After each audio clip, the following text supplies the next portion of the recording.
Muntu wanjye nkurikiye kano kanya ndashaka kukwibariza kino kibazo.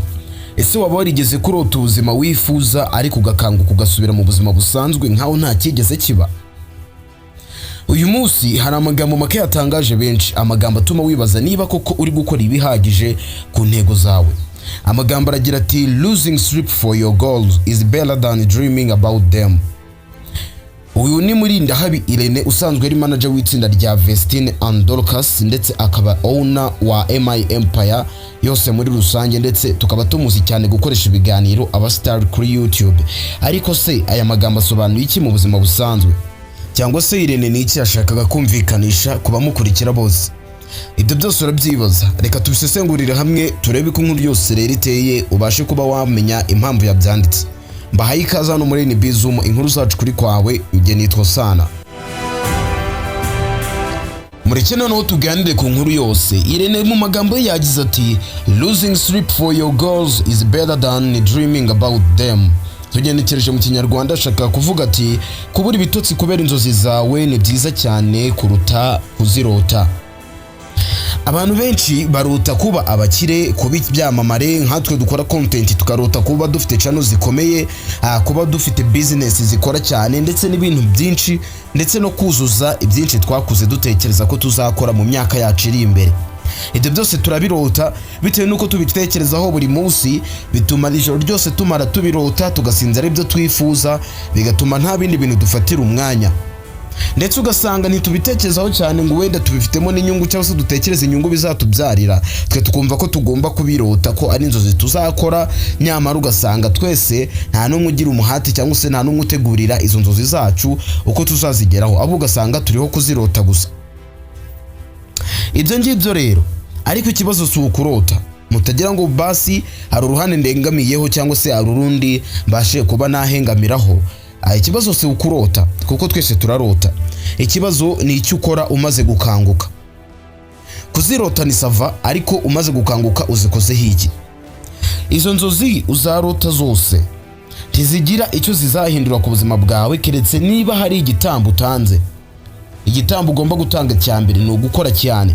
Igitambo cya kabiri ugomba gutanga ni ugutekereza cyane ku byo uri buze kongera ku byo wakoze. Na ibyo kuvuga ngo urarota ariko wakanguka ugasa nkaho utigeze unarota, nabyo birarutwa nuko utaryama ahubwo ugakomeza gutekereza kuri za nzozi zawe, nyamara nturyame. Kuko niba uryamye uko kugiye kuruhuka ukarara urota inzozi cyangwa se ukarara urota umushinga ariko ntihagire icyo waba wakoraho mu gitondo, uko wiriwe ejo akaba ariko wirirwa n'uyu munsi, ugasanga ibyo bintu byose nta hantu na hamwe bigize icyo bikumarira. Reka nkwibwirire inkuru ngufi ariko ifite isomo rikomeye. Hari umuntu wambwiye ati njye ndashaka kuzaba umunyamakuru ukomeye kuri YouTube, ariko aryama saa 4 za nijoro ari kuri TikTok, abyuka atinze, nta consistency, nta research ndetse nta discipline. Ndagira ngo ibyo bintu mubyumve. Uyu muntu aryama saa 4 z'ijoro yibereye kuri TikTok kandi yambwiye ko ashaka kuzaba umunyamakuru ukomeye kuri YouTube.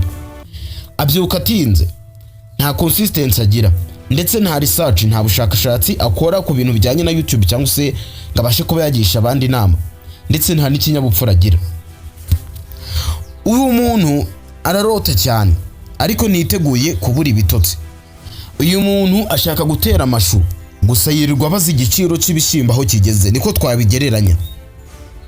Gusa ariko uyu muntu atandukanye n'aba bandi bandika script nijoro, barara badasinziriye, basoma, biga editing, biga amatitle ndetse n'amathumbnail, biga audience yabo, biga YouTube icyari cyo, biga ikijyanye n'ama copyright, biga ikijyanye n'ama streak, biga ibiri kimwe cyose, biga algorithm neza, bakayibaza neza bati se dukoze gutya byagenda bite cyangwa se tubigenje gutya byagenda bite. Ntabwo muri aka kanya turi kwibanda kuri YouTube, nuko ari urugero rw'umuntu nari mbahaye agakuru gato kugira ngo tubashe kugendanamo neza ku bijyanye n'ibyo Irene yashakaga gusobanura. Ntibaryama neza aba bantu, ariko ejo hazaza habo hazaryama neza kurutaho. Niba uri mu rugendo nkatwe turi gutangira ibintu bya YouTube, niweho mbwira cyangwa se niweho ugomba kunyumva. Ntabwo kujya kuri YouTube ukajya guscrolling ama short videos kugira ngo bashe kuba wamara amasaha kuri internet, ntago ari byo bizakugira umu YouTube ukomeye cyane. Ugomba kwegera bamwe mu ba YouTuber bakuru, kuko natwe hari abo tujya twegera bakabasha kuba batugira inama. Ibi nibyo rero Murindahabi Irene yashakaga kuvuga. Abantu babona Vestine ku rubyiniro, bakabona Dorcas aririmba neza, bakabona umusaruro success wabo ndetse n'imishinga ikomeye, ariko ntabwo babona imyitozo, amasengesho, gutanga ibitotsi, discipline, kinyabupfura bafite ndetse na sacrifice cyangwa se igitambo batanga kugira ngo babashe kuba badukorera ibintu byiza, tubikunde kandi nabo tubone ko hari ibintu bishasha bateguye kandi nabo bibagirira umumaro, cyangwa se nabo bigire aho icyo babinjiriza cyangwa se n'icyo bakuramo. Nta kintu kiza ku muntu utishyuye igiciro cya nyacyo. Icyo kintu muracyumva neza. Nta kintu kiza ku muntu utishyuye igiciro cyacyo. Kandi baravuga ngo kugira ngo ubone byinshi bidasanzwe ugomba gutamba n'ibindi bidasanzwe.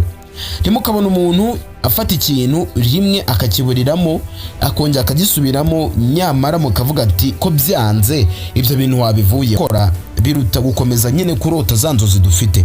Ahubwo tugomba kuzitekerezaho tukabura ibitotsi ku bwazo, aho kugira ngo turyame dukanguke duse nkaho nta kintu twarose. Ibyo ngibyo bikunze kuba ku bantu benshi, akaryama karota ibintu byinshi, ariko kubera ko yamenyereye kurota afite amafaranga yakanguka akayabura, akavuga ati n'ubunini bisanzwe ntabwo ndi buze kugira icyo mbihinduraho, uwo munsi nabwo akirirwa gutyo. Nyamara uyu munsi ugerageje, ukomeje kugerageza, uyu munsi niba koko ukoze content ikageza kugira views zigera ku 15, ejo uzugomba gukomeza gukora, kuko abo 15 nabo ntabwo mwari mwasezeranye ngo baze kureba video yawe. Ugomba gukora ku buryo ugomba kugera kuri rwa rwego aho uzatangira kugira views mu bihumbi kuzamura, kubera ko ari umusaruro uzaba warakomeje kurindira, kandi kuko wahatirije kugeza ugeze ku cyo wifuza cyane. Nta mwana uvuka ngahita yuzura ingobyi, ibyo mubyibuke n'abanyarwanda babivuze si ngewe. Nkuko dusanzwe tubimenyereye rero hano kuri NBEZOOM Inkuru Zacu Ukuri Kwawe, nta nkuru tujye dukora ngo tugende tutarebye amasomo arimo.